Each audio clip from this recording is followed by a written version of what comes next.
So welcome, everybody. It's very nice to have you all at the Wilson Centre. My name is Cathy Ashton and I'm the Chair of the Global Europe programme based here at the Wilson Centre. The programme is looking at the issues and relationships that affect the way the continent of Europe acts, the way it's able to progress and affects how it relates to itself.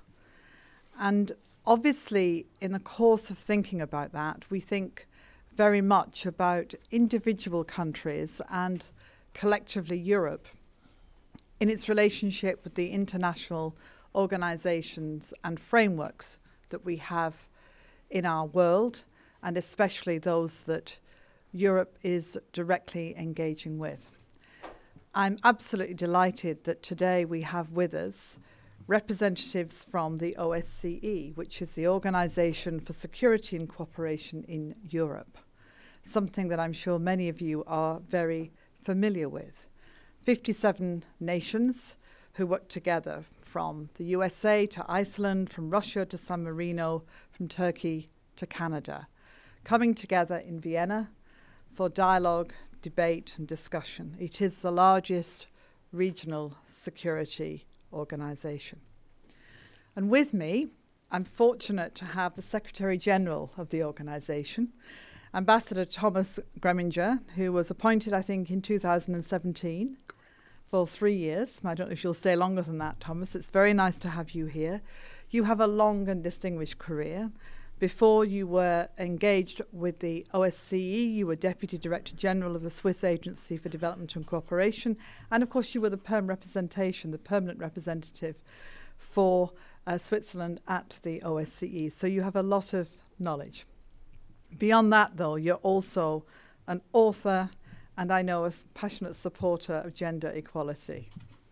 Thank you very much for that. On my right is an old friend, Minister Miroslav Lajčák. He is currently the Chairperson-in-Office representing Slovakia of the OSCE. He's also been the President of the UN General Assembly from 2017 to 18, while he was still Foreign Minister. This latest stint, I think, has lasted from 2012, if I'm not mistaken. Before that, he worked for the European Union, helping to set up the new Foreign Policy Service and being entirely responsible for all of the relationships to the east of Europe and, of course, also for the Western Balkans, an area he knows well because he served as a High Representative in Bosnia Herzegovina years before that. Miroslav shares a birth date with me. Sadly, I'm quite a bit older than he is. So I'm going to start, if I may, thinking about international organizations, Miro, if I may, with you. Because in your experience as a minister and a high representative and all these amazing things you've done, you have engaged directly with the European Union. You've served as foreign minister at NATO for your country, the United Nations, a deep engagement as president of the General Assembly, and now the OSCE. And in your capacity, you have also engaged with all sorts of other organizations. We've been together to talk to the Arab League, to the ASEAN nations, and so on. So when you think about international organizations at a time when there are lots of challenges about whether they are fit for purpose, whether they need to be reassessed institutionally in the light of changes, how do you see their value and their role, and what are the issues that concern you when you think about that? Yes, good afternoon, everyone. Thank you very much for coming here. And this is a topic that is not only very close to my heart, but also, I believe, very important. The role of the international organizations. And when we are trying to assess the role of international organizations, we have to go back in history at the moment after the World War II, when most of the international organizations were created. Why was that? Simply because humankind realized that we came at the verge of a catastrophe, and we try to make sure that this will not happen again in the future. So we've decided, our predecessors decided to create a system which will be based on rules and norms. And this is exactly what the international organization as role is. I mean, the first sentence of the UN Charter says very clearly, we the peoples of the United Nations determined to save succeeding generations from the scourge of war. So the role of the international organizations is to make sure that we all behave, respecting certain rules and norms, which is particularly important for vast majority of countries that are small or medium size. And I do have the chance to see two of these organizations working from the very within the UN General Assembly and right now the OSCE, but also, as you mentioned, Cathy, I mean, being a member of EU, NATO, Council of Europe, I'm sad to say that most of these organizations are underperforming now, and it's not the organizations to blame, it's us to blame, the member states or the participating states.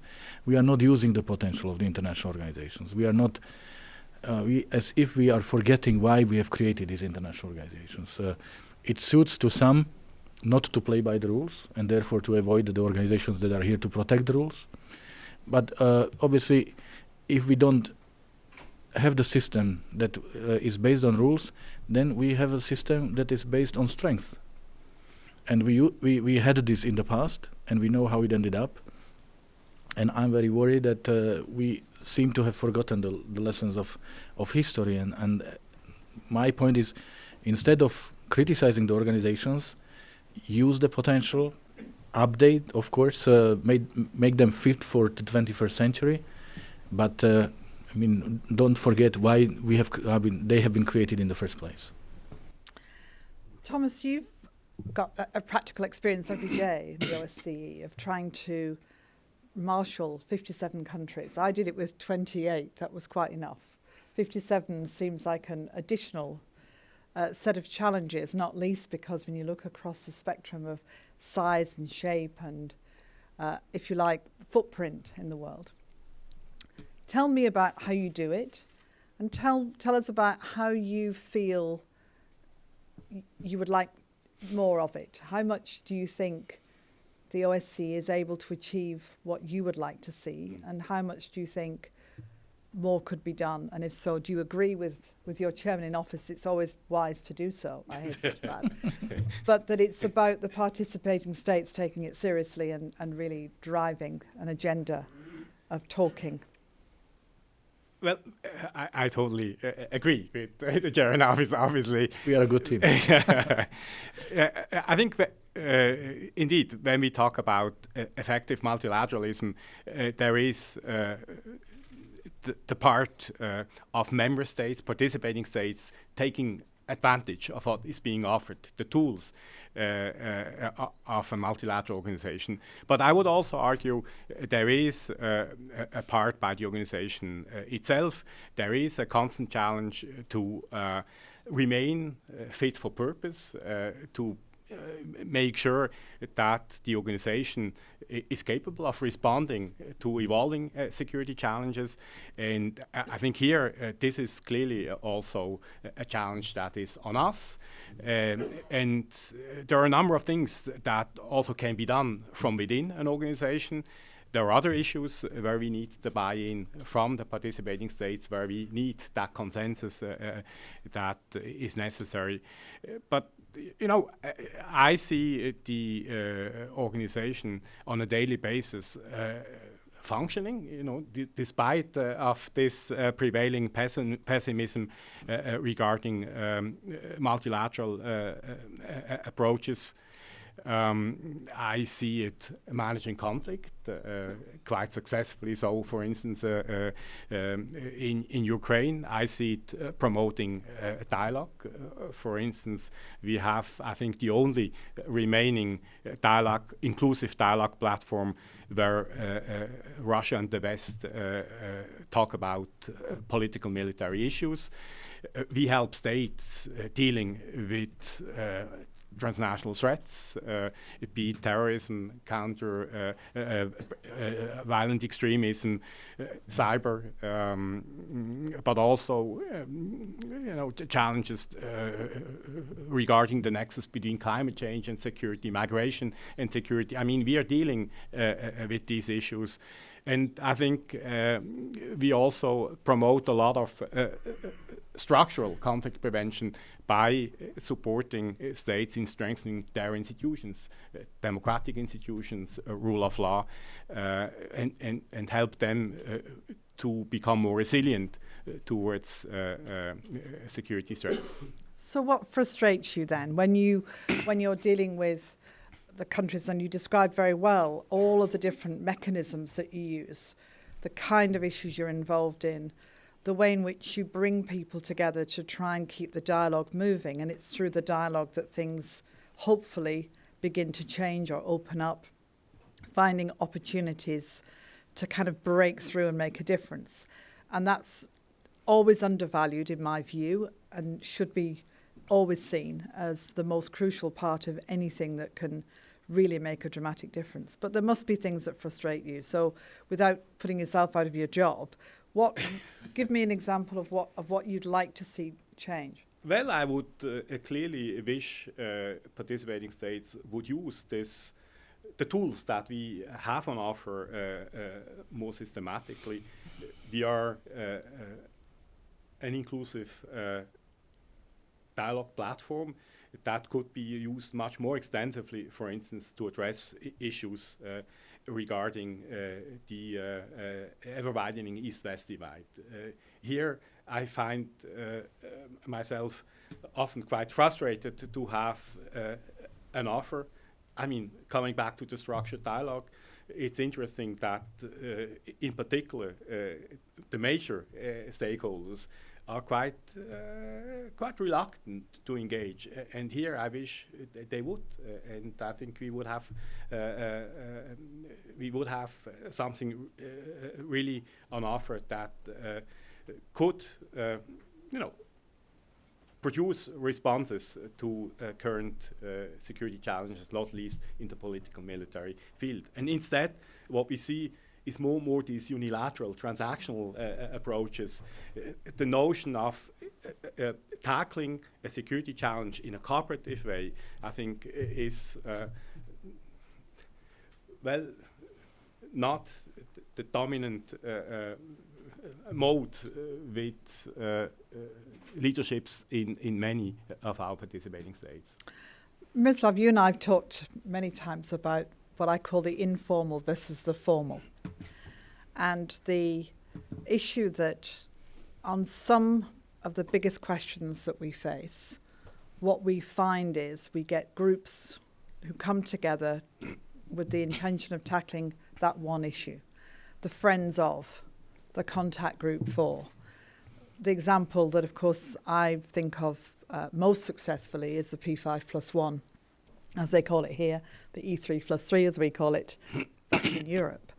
But these were specifically, it's about people coming together who disagree on many other things, but who come together with some view to responding. And it's a very different setup to the formal, which has got depth and breadth and history. Where do you think that's going? Do you think we're moving to a point which fits a little bit with what you were saying about transactional work, Thomas, that we just end up with things coming together because you can solve a bit of a problem or this problem, but actually don't build on the values and ideas?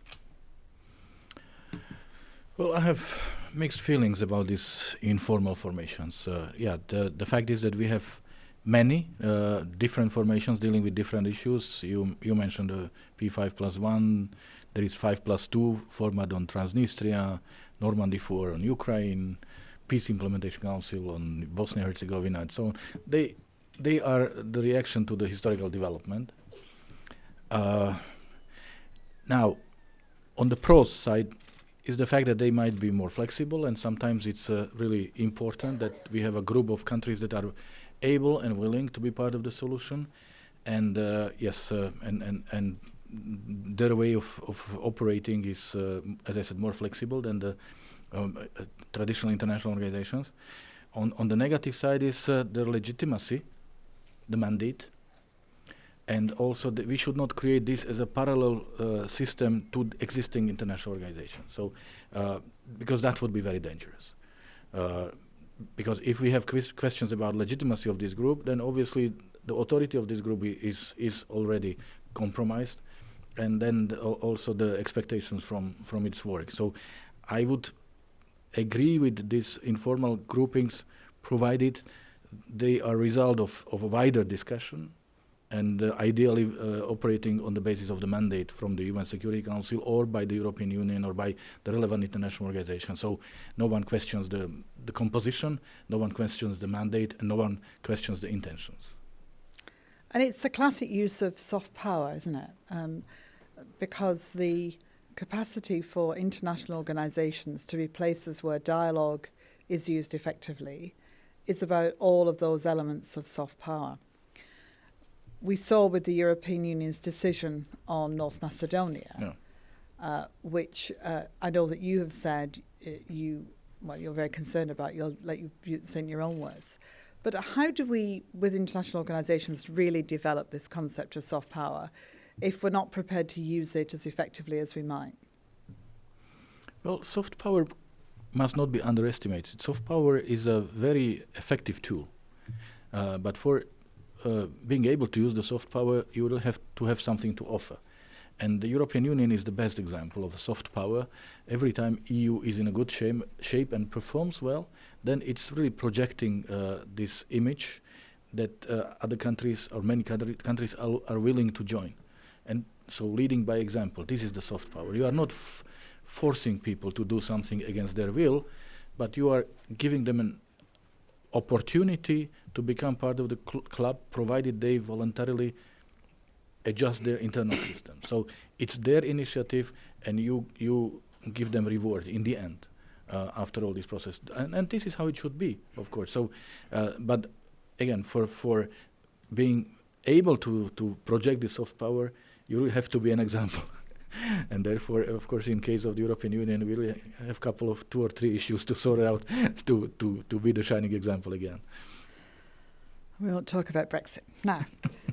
No. So Thomas, as a diplomat, you've worked with the OSCE. I pointed to that. Many other things we could talk about your career, but I often think that we need to reflect on what toolkit we've got. And when you think about the work of the OSCE and its capacity on the ground to be able to effect change in behaviour, opportunities for people to really come together, are there things that are missing? Are there things that you wish you were able to do, whether that's more capacity economically, whether it's more political power, whatever? What are the things, if anything, that you think you'd like more of or you'd like to have that we don't have now? Well, perhaps building on the previous question, informal versus formal, I think often I wouldn't play the one against the other, but I think the challenge is to smartly combine the two. And let me give you 2 examples. One is there was an acknowledgement that many of the dialogue mechanisms that have been created in the OSCE were somehow, they became sterile, they were blocked, etc.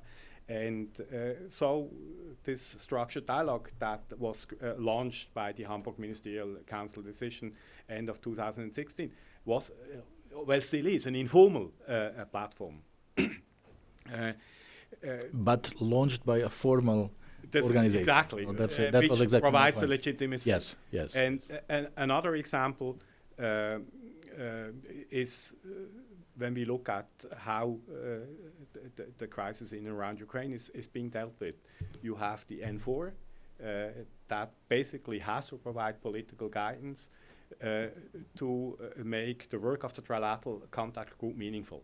We have seen this over the last 5 years, and I think as soon as we have seen again meaningful signals coming from the N4 in the last few months, we again had constructive work in the trilateral contact group.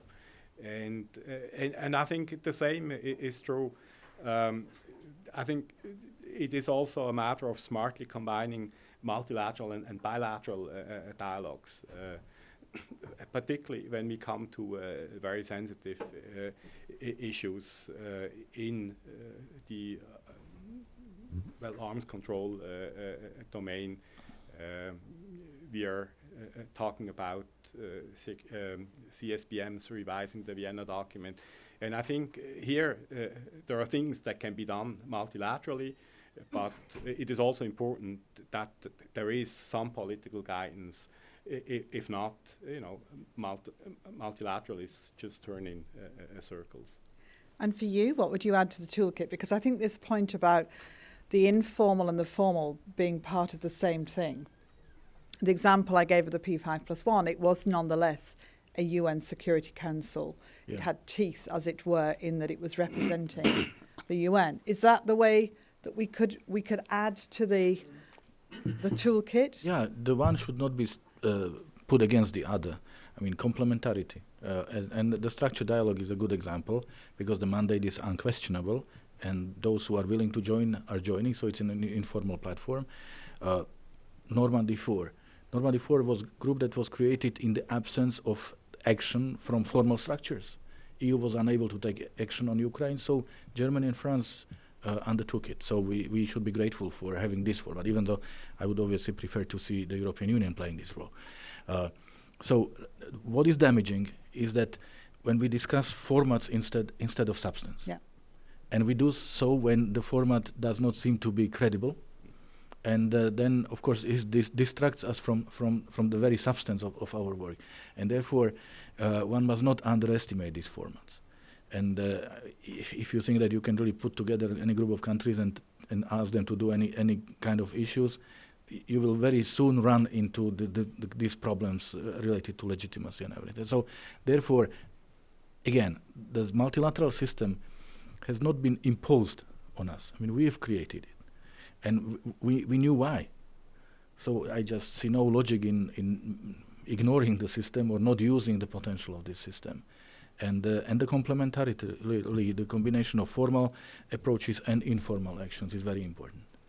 So my last question before I hand over to the audience to ask what they would like is, so how do we persuade people that it is through the formal structures, the formal organizations that are able to project soft power using mechanisms that could include setting up an informal dialogue or structure, but nonetheless, and we've all had this experience, when you're asking people to compromise, to agree things, they will always say to you, yes, but can you deliver your end? And delivering your end depends on your capacity to be able to get the formal structures to engage and to deliver what they've said. How do we get people to really, as advocates of the formal structures, to really engage with promoting them, endorsing them, being prepared to stand up and speak for them and to make sure that they survive? How would you do that? Well, first of all, the organizations need political leadership. And the political leadership comes from the leaders, the heads of states, governments, ministers. So this is when you get a political discussion and you can hope to get a meaningful outcome. If ministers are not coming, and this is unfortunately the reality, if ministers are not participating in ministerial meetings in many organizations, then it's a bureaucratic exercise by our colleagues ambassadors, with all due respect, but the political level is different from the level of ambassador. And I was ambassador myself, so I know I have full respect for the work of the ambassadors. But again, so if the ministers don't come, they don't really know what's the potential of the organization, what's on the agenda of the organization. They are not using it. Second point, why the ministers are not coming? Because there is no real dialogue. I mean, many of these organizations, of course, I mean, you have managed successfully the organization of 28, and you know how difficult it is to have a dialogue. Yeah. With 57, it's twice as challenging. So the many ministers would say, I'm not coming because it's impossible to spend the time listening to other people reading the prepared statement. So what we are having very often is that the ministers even come, but they sit in the room only to deliver their own statement, and then they spend most of the time doing bilateral. So and it's again a waste of potential of the organization. So the big question is how to make these discussions, these debates, political, how to and attractive for ministers to participate. We've tried this in July with the informal ministerial meeting. of OSCE in High Tatras in Slovakia. And we had ministers sitting in the room for 3 hours, listening to each other, really engaging. We asked them, we did our homework before, asked them not to come with prepared statements. We sent the questions or the topics in advance. And I think it was a success. I mean, they rediscovered the potential of the OSCE, and it was interesting for them to listen to what the others have to say.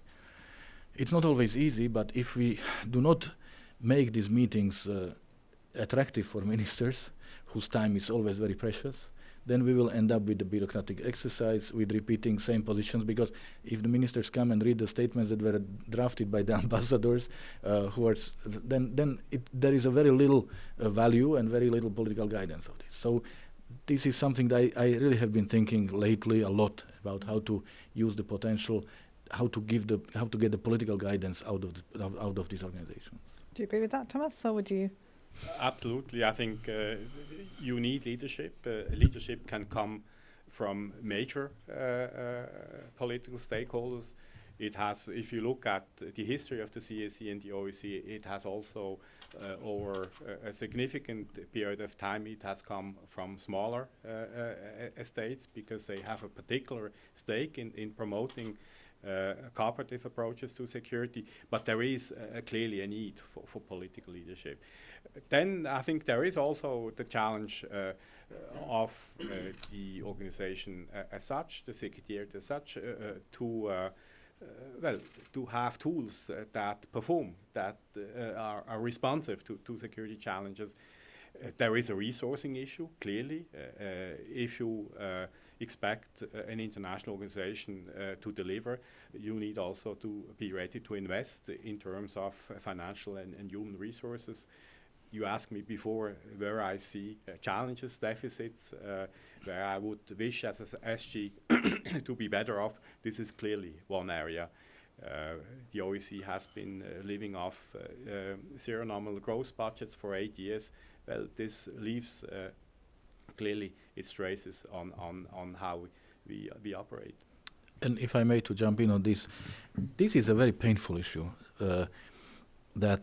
Yes, we expect the organizations to deliver, but we refuse to fund them properly. Zero nominal growth is an instrument that is killing multilateralism, because you cannot expect more for less. And zero nominal growth is exactly about that. And then the organizations are forced to turn more and more to what's called extra budgetary funding. But if you have to go and beg for money, if you need donors, then obviously it damages the transparency, predictability, independence of the organizations. And I was sometimes joking at the UN that we are turning United Nations into a largest non-governmental organizations, because the member states, as a rule, agree on something, but then they refuse to provide funding for that and ask the Secretary General to get additional funding. But this is not how we can work. I mean, again, these organizations are not our enemies. They are not independently existing creatures. These are our platforms, our instruments. So if we want them to deliver, we must be able to give them the proper funding. And in case of the OSCE, it's really almost a joke. I mean, it's such a light organization when it comes to budget. Regular annual budget is 138 million euro. So it's divided among 57 participating states. You don't tell me that this is something we cannot support.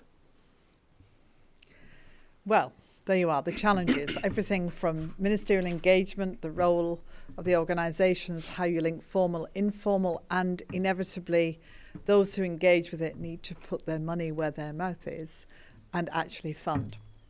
Over to you. Questions or comments? Please don't speak too long. And if it's a question, just tell me who you want to answer it. They both will. Yeah. I can't see you, so I just see a blur because of the dark, but a microphone will head to you. Can you just say who you are and where you're from?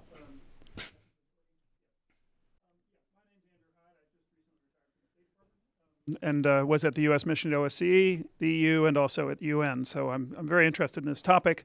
And I'm particularly interested in sort of getting a sense from both of you, maybe how much organizations learn from each other, how much they collaborate, and how much they reinforce each other, both among regional organizations. I know we're sort of focused on Europe here, which is great, but other regions obviously have similar problems. And then to some extent, how the organizations work with the UN on a lot of these problems and how they can complement each other. Thanks, Andrew. That's a great question. You want to start? Yes, it is very important that we use the particular expertise of each other rather than to try to duplicate the work of the other organization. And I would say here the overall trend is positive. We have, the OSCE has a memorandum on cooperation with the UN. UN has this kind of documents on cooperation with many regional organizations. Ukraine is a best case because OSCE is the major international platform there, or a major international organization. The Special Monitoring Mission is the eyes and the ears of the international community, and the rest of the international organizations benefit from this mission is doing. Or let's take ODIHR, which is the independent agency of the OSCE, which specialized to monitor the elections, and the ODIHR's assessment is taken as the assessment also by the European Union, NATO, and other international organizations. Or the Venice Commission, which has the expertise on the issues of rule of law, independence of judiciary, and again, other international organizations are accepting the assessments of the Venice Commission as the norm, as the standards. And I think this is exactly how it should be. So, and in general, there is understanding, also because of the shortage of budget, that the organizations are. I see lots of cooperation. I see very little like competition or trying to push the other out of the game, because simply no one can afford to do everything.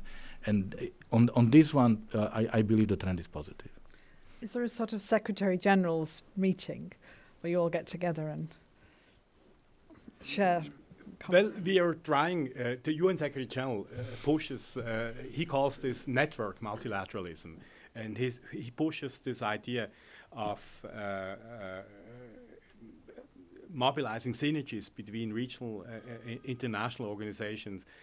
He pushes this idea very much, and he gathers us physically well every second year, but there are regular exchanges also through VTC arrangements, and so I would argue there is a much closer cooperation. And whenever I hear, this call for preventing duplications, etc., my question is, well, please show me where exactly, because it's true. When we call for effective multilateralism, there should be no duplication. There should be synergies. And I think we have, this exchange of letters between the EU and the OSCE. This leads to a lot of policy and programmatic cooperation in those regions where we have common interest, Southeastern Europe, Eastern Europe, Central Asia. We work together with the UN on very practical issues, simply that we as a regional organization have access to UN contracts. This saves participating states of the OSCE millions of euros because we get discounts of 30 to 40%. This is relevant, right, when we talk about effective multilateralism. So I think in Central Asia, for instance, there is now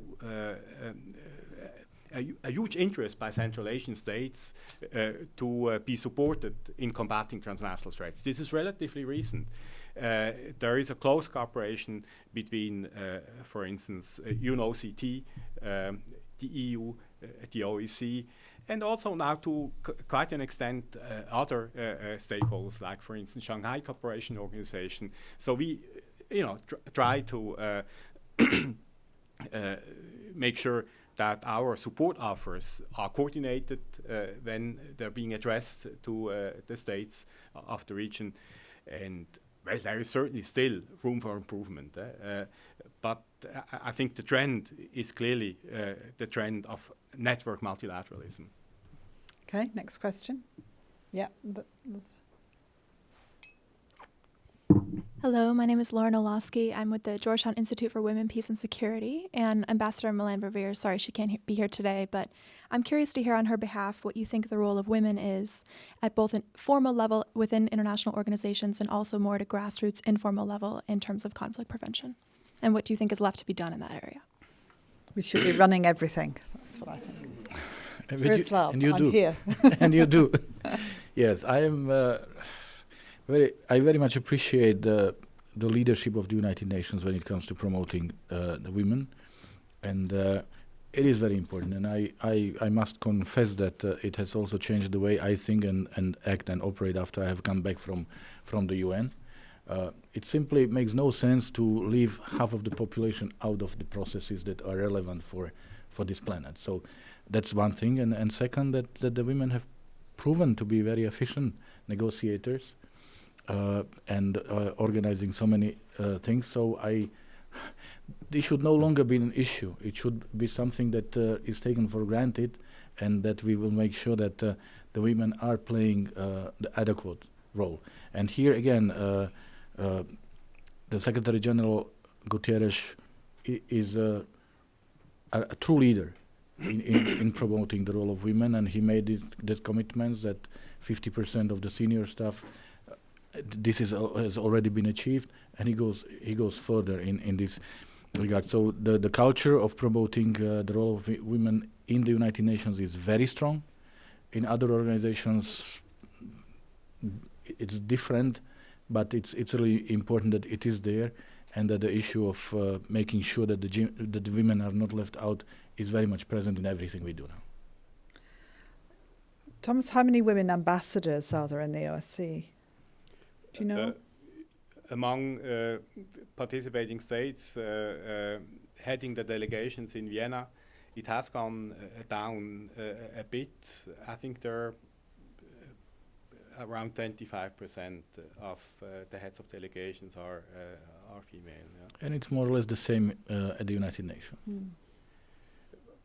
But I would say we are very. I mean, there is a strong political commitment to gender mainstreaming in the OSCE. But I must admit, we haven't been as successful as UN Secretary General Guterres has been, particularly when it comes to senior appointments. Here, I think there are still quite some challenges. When I look at our heads of missions, we have 16 field missions, and I think, if I'm not mistaken, for the time being, I think we have 2 female heads of a mission. I mean, clearly, we are not good enough. We are pretty good up to the level of P3 in our secretariat, in our executive structures. But then there is this famous glass ceiling that we need to address. We have just done a study on what are the reasons for this glass ceiling. I have published a gender parity strategy that tries to address these issues. It will take time, but it will also take a lot of commitment to see these matters through. But clearly, I think the UN example shows that if there is a strong political commitment, lots can be achieved in a relatively short time period. Impressive. Can I just congratulate Georgetown on everything you're doing, which is fantastic, and just say to you, when I started as the High Representative of the European Union, there were 27 countries before Croatia joined, and the ministers gathered around the table with me, and I was the only woman in the room. It didn't matter because I was in charge, so that's fine. But I think there is an issue around foreign policy and negotiation and all of these areas, which is not lack of good intentions and willingness, but we still haven't really, I think, got to grips with how we encourage, persuade, ensure that women can be as fully involved as possible. There's a whole set of stuff, and what you're doing is fantastic. So thank you for being here. Yeah. Into the middle.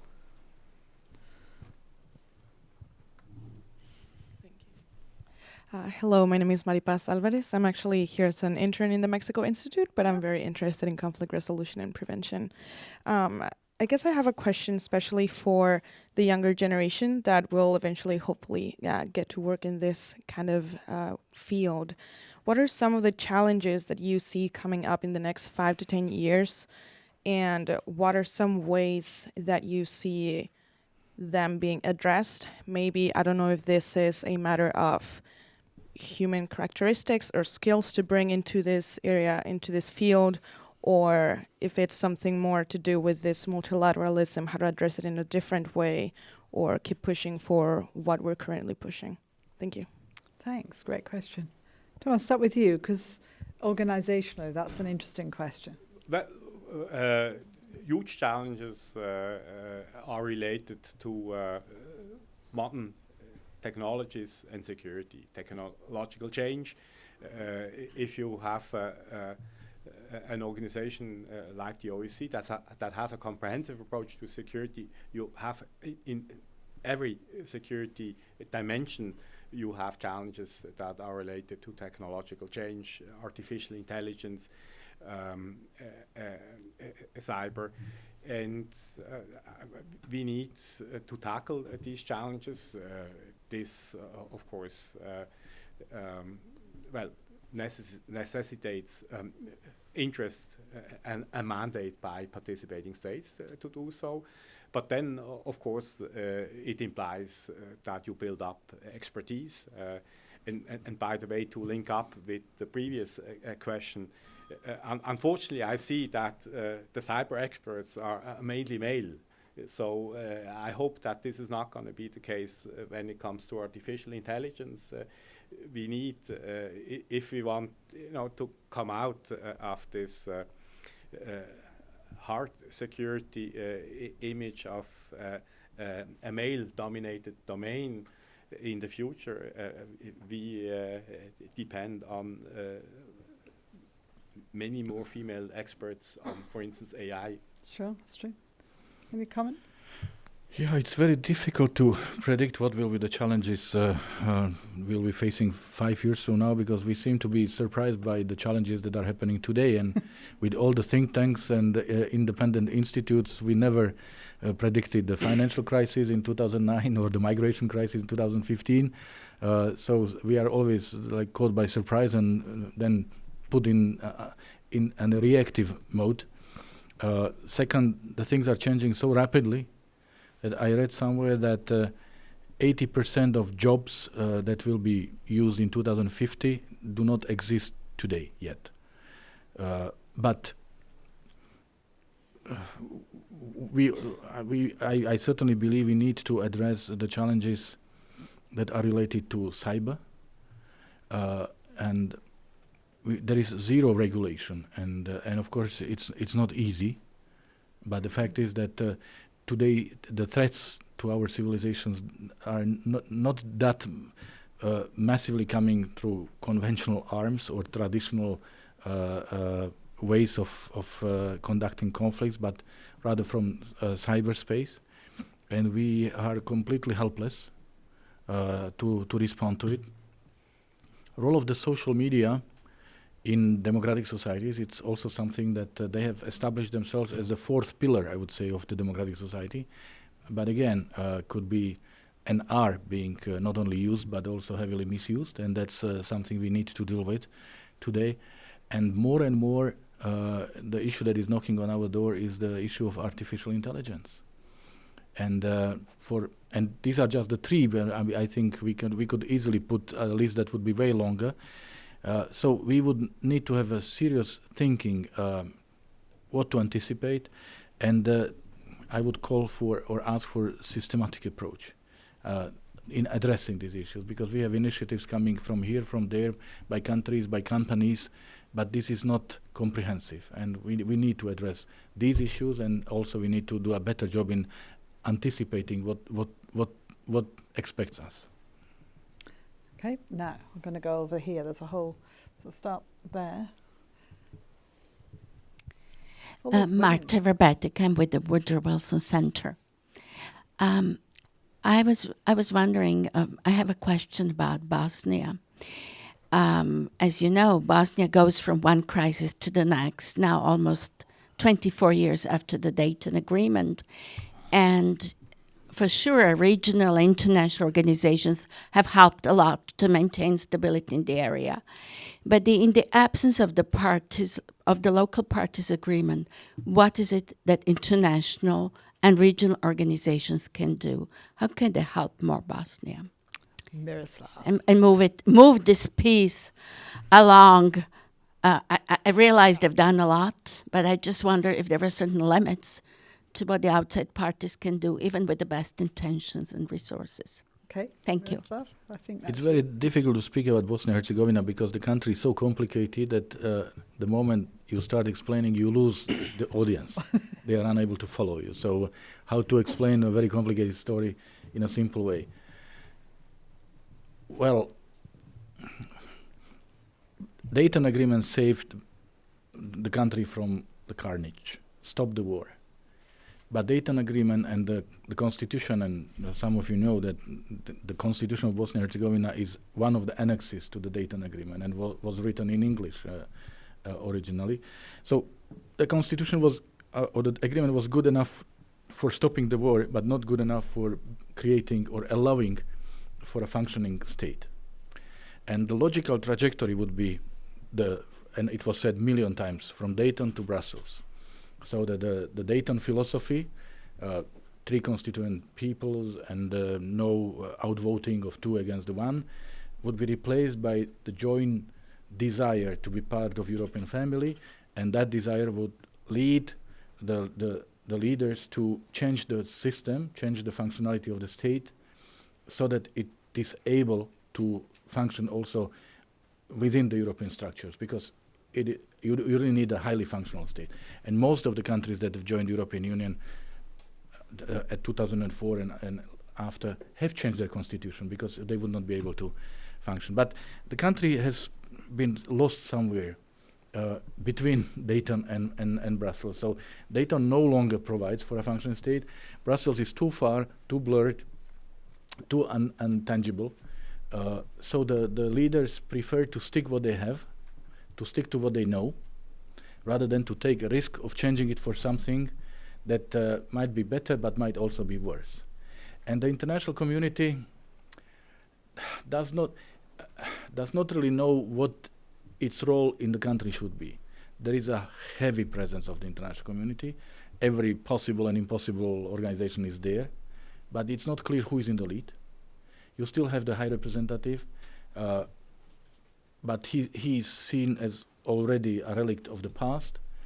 You have a very massive mission of the European Union, but it's focusing more on technical issues rather than on like strategic vision for the country.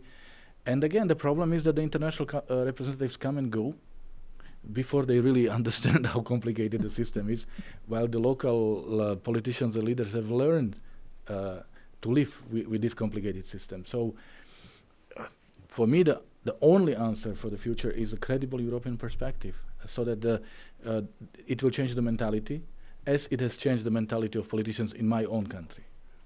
But what we have seen, unfortunately, last week is that we have moved the goalpost.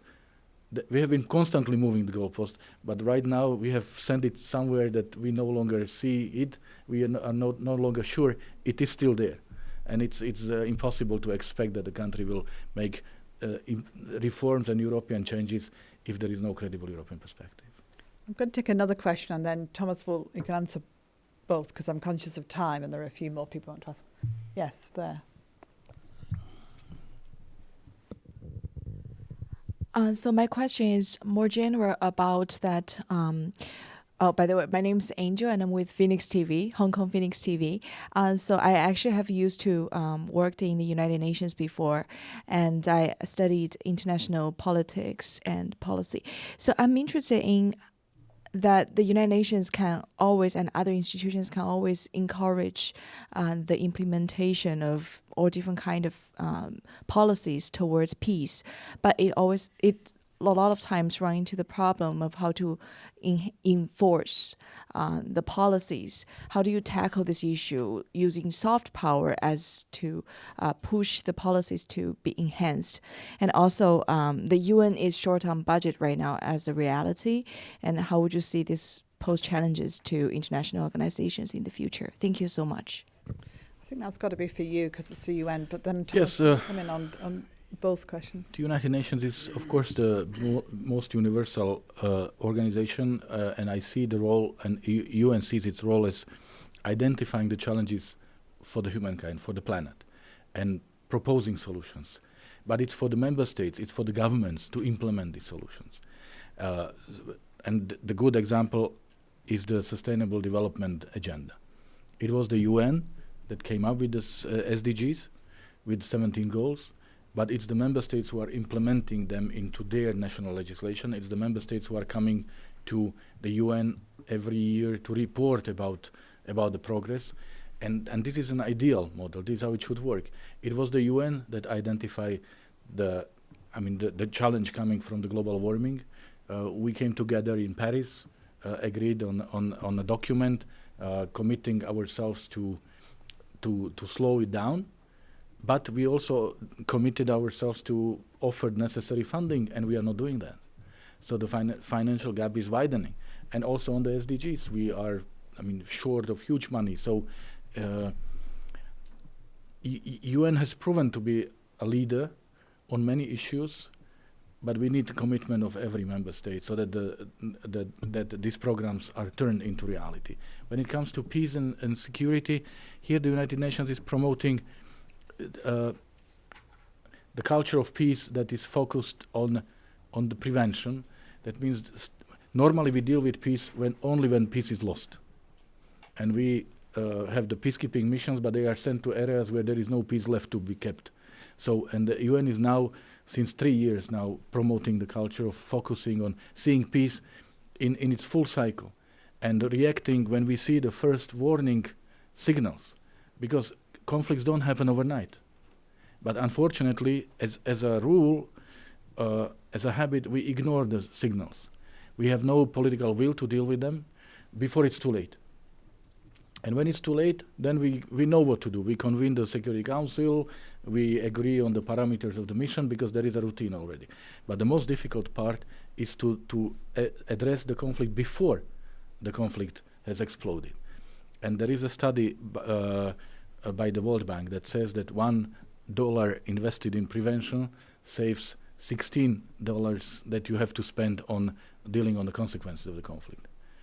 But it's difficult to measure the prevention. You can measure what you have done after the conflict has broken out, but it's difficult to measure. But I really believe that this is the key. Thomas, just a couple of comments from you. I'm conscious of time. On very much on the same line. I think you need to be conscious of, on the one hand, the enormous potential that a multilateral institution has, but also aware of its limits. The OSCE can offer norms, principles and commitments for state behavior, promoting peace and stability in the OSCE area. We can offer a platform where states can hold each other accountable, but we cannot substitute for a lack of political will to live up to these principles and commitments. Let's have a look at the conflict cycle. The OSCE offers tools. We offer tools for early warning.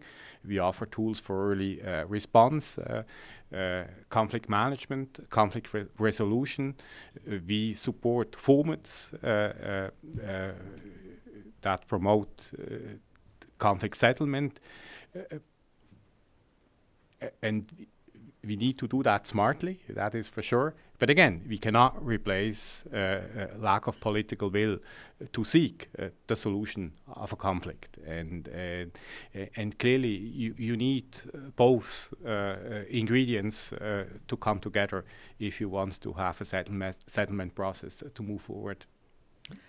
I know there are other questions, but I also know that the minister has to catch a flight, and his ambassador is sitting in front of me with the look that only ambassadors can have when they fear that their minister may not be about to leave the building. And as I want the minister to come back, I am going to be very, very aware of timing. So apologies for those who couldn't ask questions, but we have actually run out of time.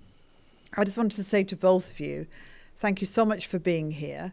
You've made a very strong case for the importance of engagement of everyone, both writers, academics, politicians, ambassadors, in understanding the value and importance of international organisations, for the depth and breadth, the value-driven approach that they bring, which is something we need, especially in the areas of prevention. Just to say to these two gentlemen on either side of me, you know, isn't it wonderful that some people choose in life to go into public service?